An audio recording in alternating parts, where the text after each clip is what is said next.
Communication is one of the easiest ways to win more games, and the best part is that you don't need better aim or mechanics to do it.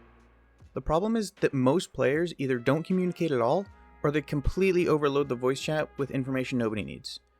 So in this video, I'm going to show you how to use every communication tool in Deadlock, and then I'll cover how to actually communicate in a way that helps your team win.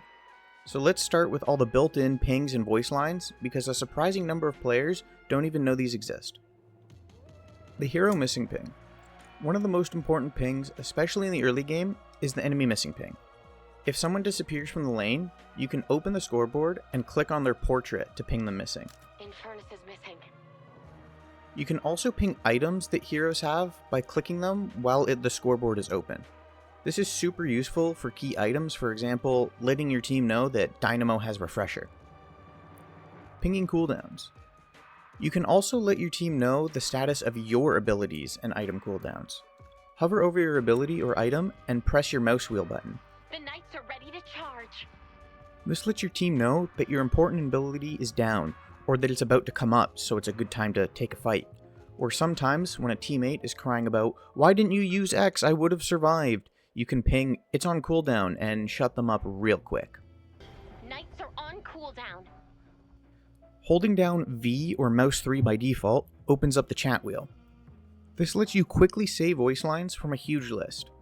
Here you can see what I use, as I find these commands in combination with all the other in-game pings give me the largest vocabulary, if that makes sense. Like, it covers all the things that I usually need to communicate without having to type. I'd also like to add that some pings have multiple context triggers. For example, help while carrying the urn will specifically ask, "Help me deliver this thing." and using help while in a lane will ask for help on yellow, green, or blue, obviously depending on what lane you're in. Need help on yellow. Minimap pings. Clicking on the map will do a regular ping. I find this useful to ping jungle camps, either ones that I can see or hear enemies on, or using them to say, "Hey, our center's up, let's take those." Using this type of ping requires your teammates to use a little bit of context to understand what you mean, but just the fact that you're bringing attention to the camp or whatever it is that you're pinging is more than enough. I think of map pings kind of like a laser pointer and a cat. Point the laser at the centers and the cat will go collect it. Clicking on a specific part of the map will do different things. For example, clicking on a hero will issue a spot command calling attention to that character, I see Infernus. whereas clicking on or near a lane will say heading to green, yellow, or blue, depending on which one you click near. Headed to York. Headed to Broadway. Headed to Greenwich. Now, there are also a defend lane and attack lane, and clicking on your own tower will issue a defend lane, while clicking on an enemy will issue an attack lane command. However, I can't get this to work consistently, and it seems to be broken at the moment. For most purposes, just pinging the lane will make your teammates look that way, and that's usually enough to get them to understand what you're trying to say given the context of the lane state. There are also two types of pings. Double clicking will give an aggressive ping, and a single click a passive one. This can be inverted in the settings, but these are mostly redundant as it's mainly just another wording of the same ping, so I usually just ignore this feature completely. You can also draw on the map, and this is not just for drawing phallic shapes, believe it or not. This drawing feature can be extremely useful. For example, if you think an enemy is rotating, ping them missing and then draw an arrow in the direction you saw them leave. Or want a teammate to collapse on someone? Ping them and then use the drawing feature to circle them and maybe even draw some arrows pointing to them. Don't underestimate how much information can be conveyed through a simple drawing and pings.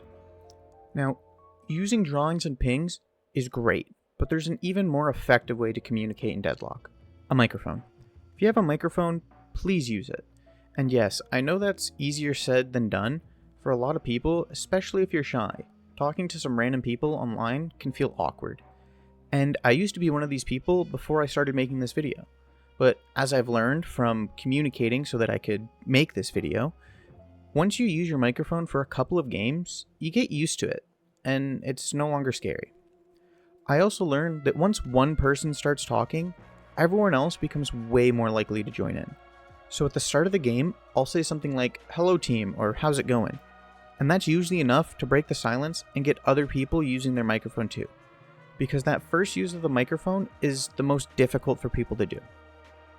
Now, this is a multiplayer game, and unfortunately, by nature of such, you're going to get a lot of real doorknobs in your game. Thankfully, there's a fail-proof method for dealing with these types of people: the mute button. Not everyone is worth listening to. Some people are just immature children who skip their midday nap and are now cranky crybabies. Just mute them. Seriously, one toxic player isn't worth ruining your focus for the next 30 minutes. Any callout they make isn't worth you having to listen to these people talk you and or your teammates down. Now let's talk about what you should actually be saying. Now, you are allowed to talk to people in this game about things that aren't just callouts or strats. I've personally had many good conversations about Lash's abs and Vindicta's feet. But I want to talk about things that are actually callouts and strats, because sometimes the information people choose to give is completely useless. First, keep your comms short. The middle of a fight isn't the time for a TED Talk. 3 to 7 words is usually enough. Instead of narrating everything that's happening, communicate what matters. Things like important cooldowns being used, like Wraith used TP, or Viscous used Cube. Enemy positions are also important.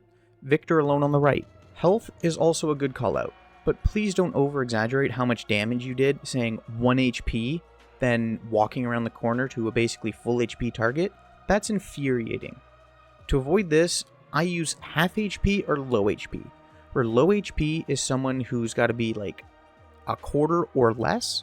I find this to be less confusing for teammates, and it doesn't lead to the scenario I just mentioned.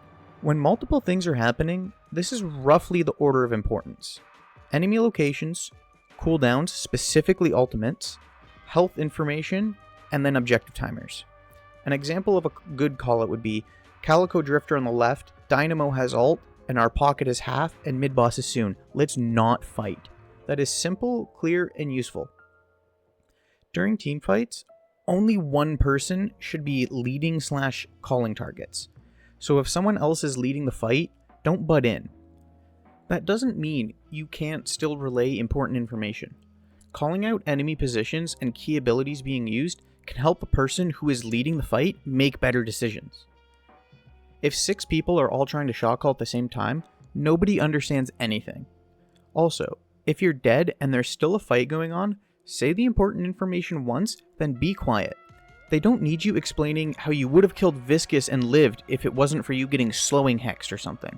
Just call Viscous running away low, and that's it. Plan before the fight. Communication is the most valuable before combat starts. Take 5 seconds to make a simple plan.